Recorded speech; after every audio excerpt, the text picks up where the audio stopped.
Party का ये delegation अभी चुनाव आयोग से आया है बाहर। हम धन्यवाद करते हैं चुनाव आयोग का कि उन्होंने बहुत अल्प समय में हमें जल्दी से जल्दी मीटिंग और कंप्लेंट अपनी दोहराने और बताने के लिए व्यापक रूप से समय दिया। हम आशा और विश्वास करते हैं कि ठोस कदम जल्द से जल्द उठाए जाएंगे। मैं संक्षेप में आपको बता दूं, 17 कंप्लेंट्स हैं हमारी चार्ट में, 17। मैं सिर्फ 3 या 4 के बिंदु बताऊंगा आपको समय बचाने के लिए। सभी बहुत गंभीर हैं और सभी हमारे मूल सिद्धांत जो इस स्वतंत्र भारत के हैं उनका उल्लंघन करते हैं, उन पर आघात लगाती हैं। इसलिए ये आवश्यक है कि जिसको हमने संवैधानिक रूप से एक पुलिसमैन बनाया है, संरक्षक बनाया है इस पर्टिकुलर क्षेत्र का, अधिकार क्षेत्र का, वो तुरंत ठोस, सही और स्पष्ट एक्शन ले, क्योंकि ये हमारे संविधान के सभी आत्मा के जितने भी प्रावधान हैं उनके बारे में है। सबसे पहले है हमारी कंप्लेंट नंबर 17। इस देश के, और मैं बहुत आदर के साथ कहता हूँ, हमारे प्रधानमंत्री भी हैं, इस देश के प्रधानमंत्री हैं और मैं वास्तव में उनका आदर करता हूँ क्योंकि बहुत मुखर वक्ता हैं, प्रखर वक्ता हैं। मैं हाथ जोड़ के उनसे कहूँगा कि उन्होंने इस प्रकार का वक्तव्य कैसे दिया, नहीं देना चाहिए और चुनाव आयोग को इसके ऊपर तुरंत एक्शन लेना चाहिए। ये वक्तव्य आप सभी जानते हैं, ये उनके ऑफिशियल हैंडल पे छपा हुआ है, प्रकाशित है। ये कल परसों कैंपेन के दौरान राजस्थान में कहा गया। इसमें मैं इसको भद्दा मानता हूँ, मैं इसको दोहराऊंगा नहीं, लेकिन इसके 4-5 तत्व आपको याद दिलाऊंगा जिसको हमने पूरी तरह से चुनाव आयोग के सामने रखा।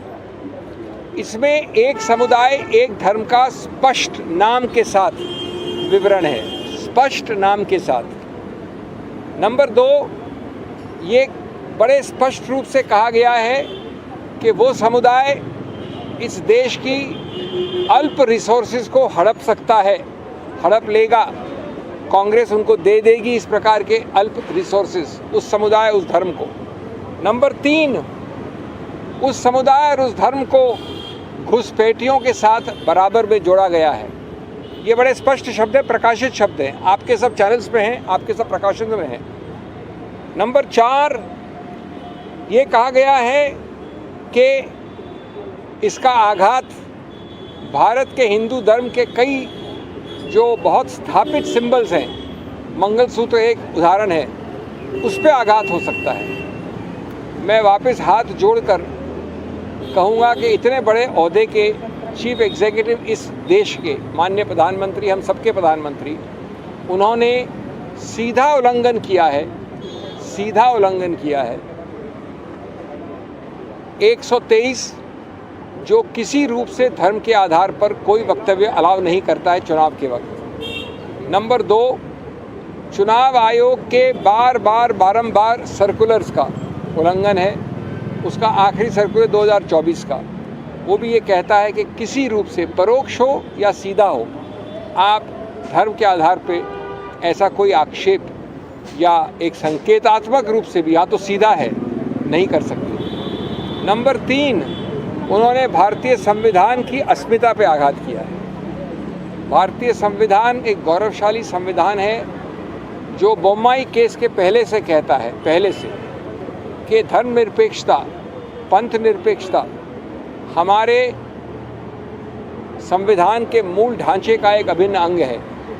मूल ढांचे का अभिन्न अंग होने का मतलब होता है कि संविधान संशोधन द्वारा भी उसको आप नहीं बदल सकते। अगर ये बात है तो आप समतल ज़मीन के लिए, लेवल प्लेइंग फील्ड, गणतंत्र, लोकतंत्र के लिए, डेमोक्रेसी, ये सब एक अभिन्न अंग है मूल ढांचे के। आप इस प्रकार के आपसी वैमनस्य के वक्तव्यों द्वारा इसको बिल्कुल नॉन समतल, नॉन लेवल प्लेइंग फील्ड बना रहे हैं और इसका इलाज सिर्फ चुनाव आयोग के पास है। इसलिए जो आप, और मैं कह रहा हूँ ये कि इसमें भारत की क्रेडिबिलिटी का सवाल है, हमारे संविधान की क्रेडिबिलिटी का सवाल है, हमारे प्रधानमंत्री के पद की क्रेडिबिलिटी का सवाल है, हमारे चुनाव आयोग के क्रेडिबिलिटी का सवाल है। इसलिए आप वो सब जो करते हैं, जो आम आदमी के विषय में करते हैं, वो प्रतिबंध आपको लगाना पड़ेगा, चाहे कोई कितना बड़ा हो, चाहे कोई कितना छोटा हो। ये देश के एक संवैधानिक अस्मिता का प्रश्न चिन्ह है, पर प्रश्न चिन्ह है। तो ये तो सबसे अहम मुख्य पहली कंप्लेंट। हमारी दूसरी याचिका है, जो आपने तस्वीरें लगाई हैं अपने सत्तारूढ़ पार्टी की ऑफिशियल हैंडल्स में, गुजरात में विशेष रूप से, वो सिर्फ धर्म की बात करते हैं। हमने फ़ोटो दी हैं, आप वो ऑफिशियल हैंडल उठा के देख लीजिए, उसमें सिर्फ धर्म के चिन्ह हैं। हम एक गौरवशाली देश हैं, मैं एक गौरवशाली हिंदू हूँ, ये गौरवशाली सिख हो सकते हैं, ये गौरवशाली ईसाई हो सकते हैं, लेकिन धर्म के चिन्ह हम अपने घर में पूछते हैं। हम अपने ऑफिशियल हैंडल में लगाकर उसके आधार पर वोट मांगने नहीं जाते हैं। ये हमारा दूसरा याचिका है, विस्तार से है, फोटोओं के साथ है, व्यापक है। ये उन्हीं प्रावधानों का उल्लंघन है जो माननीय प्रधानमंत्री ने अपने पहले वाले हमारी कंप्लेंट के विषय में किए। तीसरा, एक बहुत ही विचित्र उल्लंघन देखा हमने, जो सिर्फ गैर कानूनी हस्तक्षेप और गलत रूप से दुष्प्रभाव डालने वाला हस्तक्षेप है। हमने ऐसा कभी सुना नहीं, कभी हुआ नहीं। मैंने अंदर माननीय आयोग को जेम्स बॉन्ड की कहानी बताई कि पहली बार तो तुक्का होता है, दूसरी बार कोइंसिडेंस होता है। अगर वही चीज़ तीसरी बार हो तो उसको शत्रु का एक्शन कहा जाता है। सूरत में ये बात बारंबार हुई है, ये कोइंसिडेंस नहीं है, ये शत्रु का एक्शन है। क्या हुआ? एक साथ 4 प्रस्तावक कांग्रेस कैंडिडेट के खड़े होकर बोलते हैं कि ये हस्ताक्षर हमारे नहीं हैं। चुनाव के एक दिन पहले ये कहा जाता है। उसके बाद कुछ समय तक जो कैंडिडेट है सूरत से, वो भी लापता होते हैं, मिलते नहीं हैं। अब सबसे रोचक, जो कोइंसिडेंस नहीं हो सकता, जितने और पार्टियों के जितने कैंडिडेट्स हैं सूरत से, सब विड्रॉ कर जाते हैं। ये ऐसा अजूबा तो हमने देखा नहीं। सूरत का कैंडिडेट इतना प्रभावशाली है कि कोई उसके विरुद्ध खड़े होकर तैयार नहीं। खड़े होने के बाद, नामांकन पत्र भरने के बाद, तो इसलिए हमने कहा है चुनाव आयोग से कि ये आपने चुनाव के धरातल को नॉन लेवल प्लेइंग फील्ड बना दिया है, समतल ज़मीन नहीं छोड़ी है। ये चुनाव पिटिशन का मामला नहीं है, इसमें आपका एक ही हल है, ऐसे कारनामों का फ़ायदा न उठा पाए कोई, इसलिए अति आवश्यक है कि आप स्थगित करें चुनाव सूरत में और चुनाव की नई तारीख दें, जिससे ये संदेश बड़ा स्पष्ट जाए कि अगर मैं इस प्रकार के दुष्प्रभाव से इनको इफ़ेक्ट करता हूँ या इनको इफ़ेक्ट करता हूँ, वोटर हो या कैंडिडेट हो, उसका फ़ायदा मैं नहीं ले सकता। इसलिए इस चुनाव को स्थगित करने की हमने मांग की। 5वां उदाहरण आता है, हमने कंप्लेंट की है न्यूज़ 18 के एक एंकर चैनल ऑपरेटर जो चलाते हैं प्रोग्राम्स, सूर्य तिलक से राज तिलक नाम से उनका एक प्रोग्राम है, उनको लिखित कंप्लेंट दी है अमीश देवगन के विषय में। आप लोग सब पत्रकार हैं, आप लोग सब यूट्यूब में जाना जानते हैं, आप उनका वो प्रोग्राम देख लीजिए। हमने लिंक दी है चुनाव आयोग को। वो इतना भद्दा है, वो इतना उत्तेजनापूर्ण है, वो इतना आपसी वैमनस्य फैलाता है, वो इतना धार्मिक है, वो इतना गैर कानूनी है, वो इतना धर्मनिरपेक्षता और पंथ निरपेक्षता के विरुद्ध है कि हमारा पूरा शर्म से माथा झुक जाए। हमने तुरंत प्रतिबंध के लिए कहा है। इसी महान व्यक्ति के विरुद्ध पहले कंप्लेंट्स हो चुकी हैं, निर्णय आ चुके हैं, लेकिन इस वक्त एक प्रयत्नशील काम हो रहा है कि चुनाव में जितना माइलेज निकाल सको गैर कानूनी काम से उतना निकाल लो, बाद में देखी जाएगी। कि बाद में देखी जाए पे तुरंत प्रतिबंध लगाने के लिए आवश्यक है कि इसको रोका जाए, और वो हमने हमारी 4थी कंप्लेंट में किया है। अंतिम बात जो मैंने कही, और मेरे मित्र अभी 1-2 और आपको उदाहरण देंगे, जो अंतिम बात मैंने की वो थी कि माननीय Rahul Gandhi ji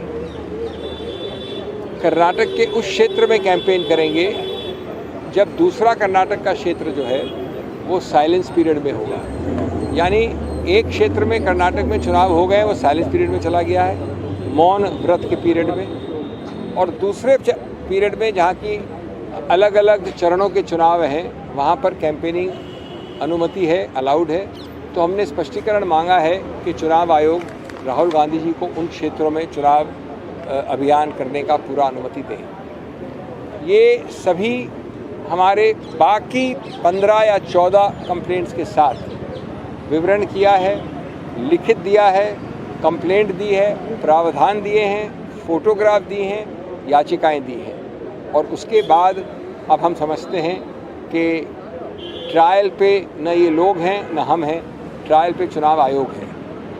Friends, let me very quickly in English summarize what has happened. I have had a privilege of leading the Congress delegation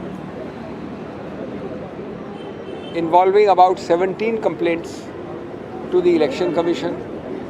The 17 complaints are summarized in a chart. All of you are getting a copy by email from our media department. The 17 complaints I have enlarged upon and discussed in detail only 5 or 6 before the Chunav Ayog. I will just summarize some of them.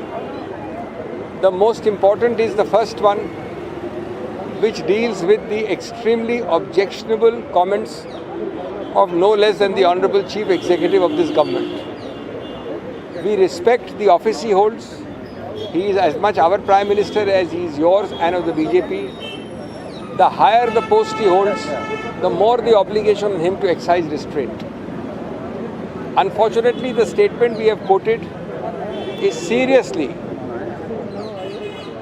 ridiculously objectionable. We can never expect this from as eloquent a Prime Minister as our Prime Minister. We would pray to him with folded hands to withdraw these comments, to clarify, and we have asked for the Election Commission to state that this is the position. In law, we will do in his respect whatever we do with others. What he has said, I am not going to quote. It is in your channels. It was said yesterday, day before in Rajasthan. It is published. But its 4 or 5 elements are deeply, deeply objectionable. He has named a community. He has talked of religion blatantly. He has talked of communal and community blatantly. He has linked it with deprivation of resources of the majority and garnering and monopolization of resources by that minority.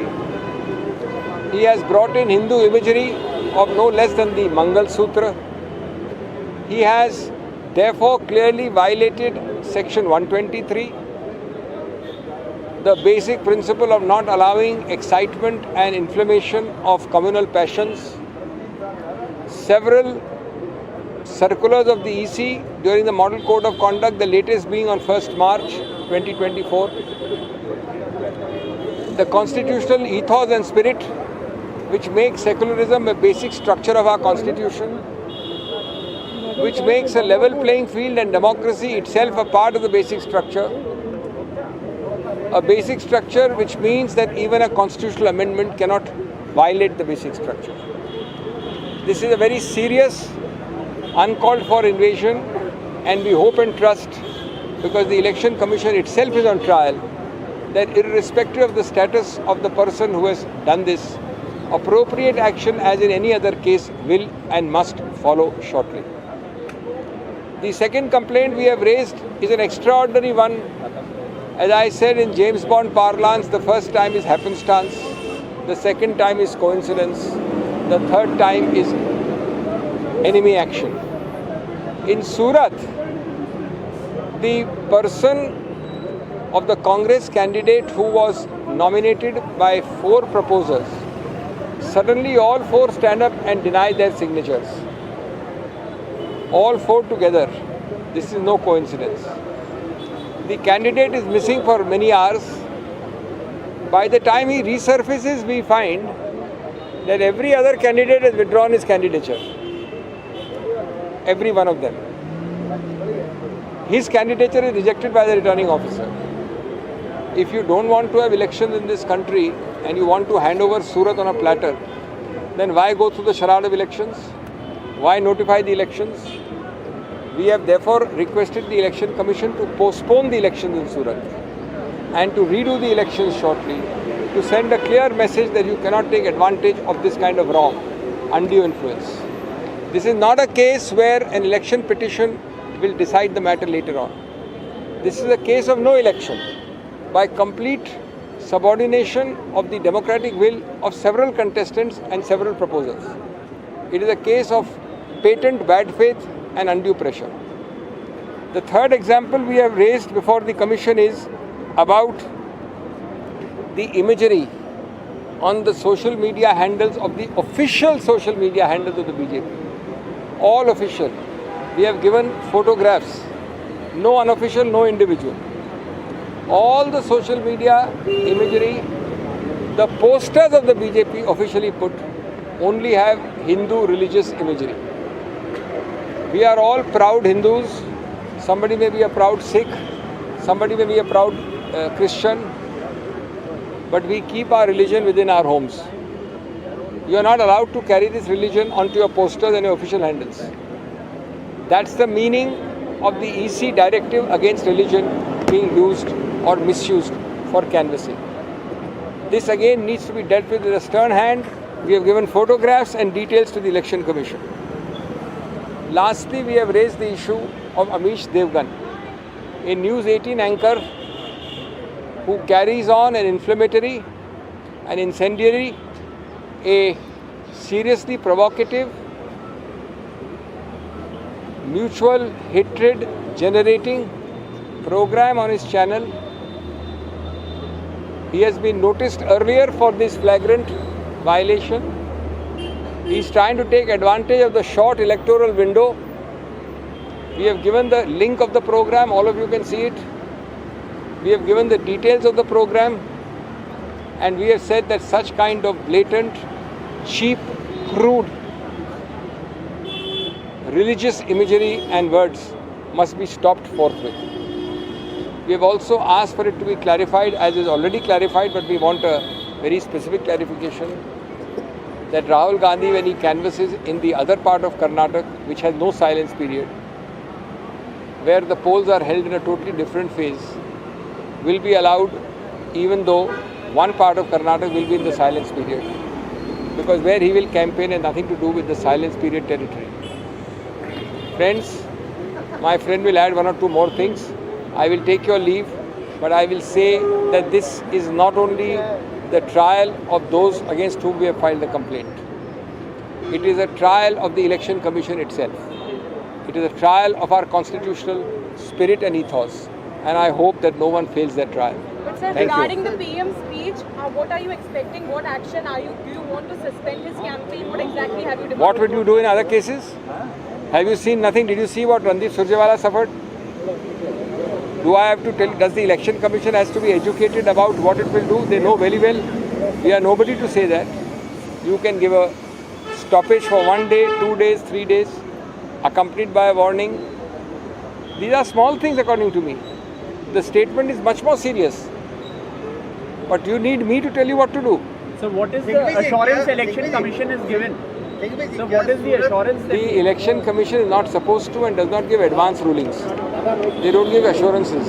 They have to give a ruling which we expect soon. हमने बड़ा स्पष्ट कहा कि हमने स्थगित करने का कहा है. सूरत में चुनाव कैसे हो सकता है? आप अकेले चुनाव लड़ेंगे, इस पूरे कमरे में जितने लोग हैं सब भाग जाएंगे, और ये एक ही दिन में सब लोग भाग गए और ये कोइंसिडेंस हो गया. तो वही तो बात है ना. तो आपको स्थगित करना चाहिए. सर्टिफिकेट तो मिलेगा ही. जब चुनाव ही नहीं होगा तो सर्टिफिकेट क्यों नहीं मिलेगा? Okay, thank you. नहीं, लेट मिस्टर सप्पल से सर्टिफिकेट नहीं दिया जा सकता. नहीं, ये बात नहीं है. आपने चुनाव होने कैसे दिया? सर्टिफिकेट दिया क्यों आपने, जब चुनाव ही नहीं हुआ है? कभी हुआ है आज तक कि जितने लोग इस कमरे में सब लोग अपना विड्रॉ कर लेते हैं? 4 प्रस्तावक एक साथ कहते हैं, तो बड़ा स्पष्ट है. Thank you. दोस्तों, एक मुद्दा जो हमने 20 दिन पहले 2 अप्रैल को इलेक्शन कमीशन को उसकी शिकायत की थी कि दिल्ली में बहुत सारे होर्डिंग ऐसे लगे जिन पे कोई नाम नहीं था, लेकिन अलग अलग नेताओं के, अपोजिशन के जो नेता हैं उनके कैरिकेचर बना के होर्डिंग लगाए गए थे, जो कानूनन गलत है, इलेक्शन कमीशन की गाइडलाइंस के अनुसार गलत है. 2 अप्रैल को हमने ये शिकायत की थी. 16 अप्रैल को चुनाव आयोग ने ये फैसला दिया था कि ये होर्डिंग हटाए जाएं. आज 22 अप्रैल तक ये होर्डिंग नहीं हटाए गए. ये सुप्रीम कोर्ट के इलाके में लगे हैं, ये हाई कोर्ट के इलाके में लगे हैं, ये चुनाव आयोग के पास लगे हैं। लेकिन चुनाव आयोग के फैसले के बाद आज 20 दिन बाद भी ये होर्डिंग नहीं हटाए जा रहे। और हास्यास्पद बात ये है, ये हैरानी वाली बात है कि कुछ दिन पहले पिछले हफ्ते चुनाव आयोग की एक टीम कांग्रेस पार्टी के हेडक्वार्टर 24 अकबर रोड आती है और कांग्रेस पार्टी का जो साइन बोर्ड लगा है जिस पे हमारे सम्मानित अध्यक्ष मल्लिकार्जुन खड़गे जी की फ़ोटो लगी है, हमसे कहती है कि उस फोटो को काले कपड़े से ढक दिया जाए क्योंकि ये चुनाव आयोग के गाइडलाइंस का उल्लंघन है। यानी कांग्रेस पार्टी अपना साइन बोर्ड भी छुपाए और वो बोर्ड, वो होर्डिंग जो मोदी जी के लगे हैं, वो होर्डिंग जो भारतीय जनता पार्टी ने लगाए हैं बिना नाम के, जिसके खिलाफ चुनाव आयोग आदेश दे चुका है, आज 20 दिन बाद भी वो होर्डिंग लगे हुए हैं। हमने इलेक्शन कमीशन से आज इस बात को दोबारा उठाया। दूसरी बात हमने जो कही कि पिछले हफ्ते यूजीसी में 4 नए मेंबर अपॉइंट किए गए हैं। मॉडल कोड ऑफ कंडक्ट के दौरान जो एचआरडी मिनिस्ट्री है उसने अपने अधिकार क्षेत्र से बाहर जाते हुए ये 4 अपॉइंटमेंट किए हैं। आपको याद होगा पिछले हफ्ते भी हमने एक और मुद्दा उठाया था जिसमें सूचना प्रसारण मंत्रालय चुनाव आयोग के गाइडलाइंस के अगेंस्ट जाकर मॉडल कोड ऑफ कंडक्ट के दौरान बहुत सारे यूट्यूब चैनल्स, बहुत सारे प्लेटफॉर्म, सोशल मीडिया प्लेटफॉर्म और बहुत सारे लोगों के वक्तव्यों को हटाने का ट्विटर से और फेसबुक और मेटा से हटाने की बात कर रही है। ये अधिकार हमने कहा था कि आईएनबी मिनिस्ट्री को चुनाव के दौरान नहीं हो सकता। चुनाव आयोग ने हमसे कहा था कि चुनाव आयोग की ये राय है कि सेक्शन 69 और सेक्शन 79 आईटी एक्ट का है, उसका उपयोग चुनाव के दौरान नहीं करना चाहिए। लेकिन चुनाव आयोग ने अभी तक सूचना प्रसारण मंत्रालय को रोकने का कोई आदेश नहीं दिया। और पिछले हफ्ते आप जानते हैं वो चैनल्स जिन्होंने ईवीएम की बात की, वो चैनल जिन्होंने इलेक्टोरल बॉन्ड की बात की, उन चैनल को मोनेटाइज करने से रोका गया है। वो जो ऐड उनको मिलता है लोगों से, उन ऐड को दबाने की कोशिश की गई है। हम इलेक्शन कमीशन से एक बार फिर अपील कर रहे हैं कि जैसे पूरे देश के अंदर कोई कानून व्यवस्था की एजेंसी, कोई मंत्रालय, कोई अधिकारी अपने आप फैसले नहीं ले सकता, उसको चुनाव आयोग की अनुमति लेनी होती है, वही चीज़ एमएचआरडी मिनिस्ट्री और सूचना प्रसारण मंत्रालय के बारे में भी लागू करना चाहिए। फ्रीडम ऑफ स्पीच को बरकरार रखना चाहिए और ये इंश्योर करना चाहिए चुनाव आयोग को कि कोई भी सरकारी मंत्रालय इस दौरान कोई आदेश न दे पाए।